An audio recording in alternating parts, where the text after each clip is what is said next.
Mythbuster. नमस्कार, सत श्री अकाल, आदाब, अर्ज है। Welcome to another episode of mythbuster. और आज जो मिथ बस्ट करने वाला हूँ मैं, वो ये है कि patriarchy is the root cause of all evil happening to women. ये तो मतलब मिथ का महामिथ है जिसको कह सकते हैं। मतलब क्या बोलते हैं, दहेज अगर कोई मांग ले, दहेज दे दिया जाए तो उसके पीछे क्या? पैट्रियार्की। डोमेस्टिक वायलेंस हो रहा है, उसके पीछे क्या? पैट्रियार्की। औरतों को पे कोई नज़र डाल दे, कोई उनको देख ले तो उसका कॉज क्या है? पैट्रियार्की। हर कोई यही तो बोलता है, पैट्रियार्की। मैं आपको बताता हूँ कि क्यों ये गलत है। देखिए, पहली बात, जब लड़की शादी करती है ना, फ्री विल ना उसके पास होता है। वो मना कर सकती है शादी के लिए। उसने शादी किया, उसके ऊपर डोमेस्टिक वायलेंस हुआ नाउ। अब बताइए, विल किसका था? लड़की का। शादी करवाया किसने? लड़की के माँ बाप ने। इसमें पैट्रियार्की कहाँ से आया? इन्वॉल्व तो लड़की हुई, इन्वॉल्व तो लड़की की मम्मी भी हुई थी। अब दो औरतें थी और एक मर्द था।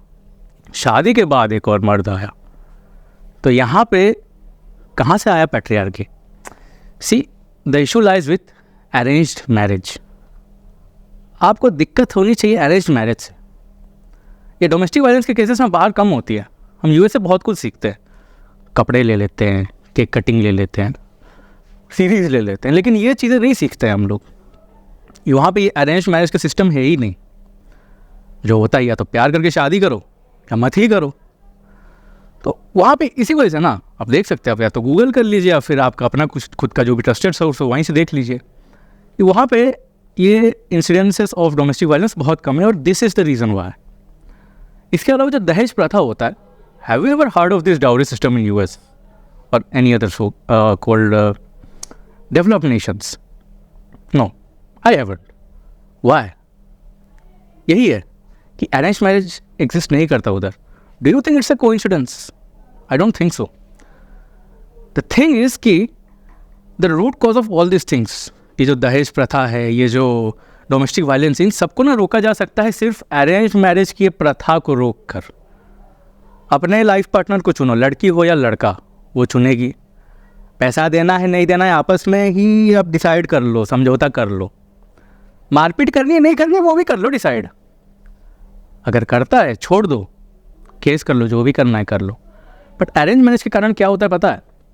पहली बात, इंसान के अंदर अपनी जो टेंडेंसी होती है कि वो खुद को ना दोष नहीं देता है। They never take the blame. मैं तो ये शादी रोक सकती थी। I agreed to it. I should have checked the guy out. दूसरा, उसके बाद पेरेंट्स के साथ भी कहीं ना कहीं यहाँ पे लाई करता है, और ये कोई भी मानने को तैयार नहीं है। नहीं, हमारे माँ बाप तो भगवान समान होते हैं, वो तो कभी गलत नहीं करेंगे। देखिए, माँ बाप के इरादे सही हो सकते हैं, लेकिन डिसीजंस कभी कभी गलत हो सकते हैं। They are humans after all, भगवान तो नहीं है।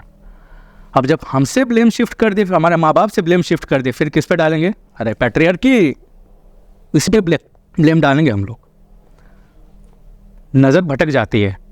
गलती, where the mistake lies, we never identify it. और इसी वजह से ना आज तक इसको सही नहीं किया जा सका है। Because the problem has not been identified yet. The blame has been shifted to the wrong place always. The things have not been corrected yet. और कभी सही नहीं हो पाएगा जब तक ये सब चलता रहेगा। पहला स्टेप ये है कि हमको आइडेंटिफाई करना पड़ेगा प्रॉब्लम कहाँ है, वेयर द प्रॉब्लम लाइज।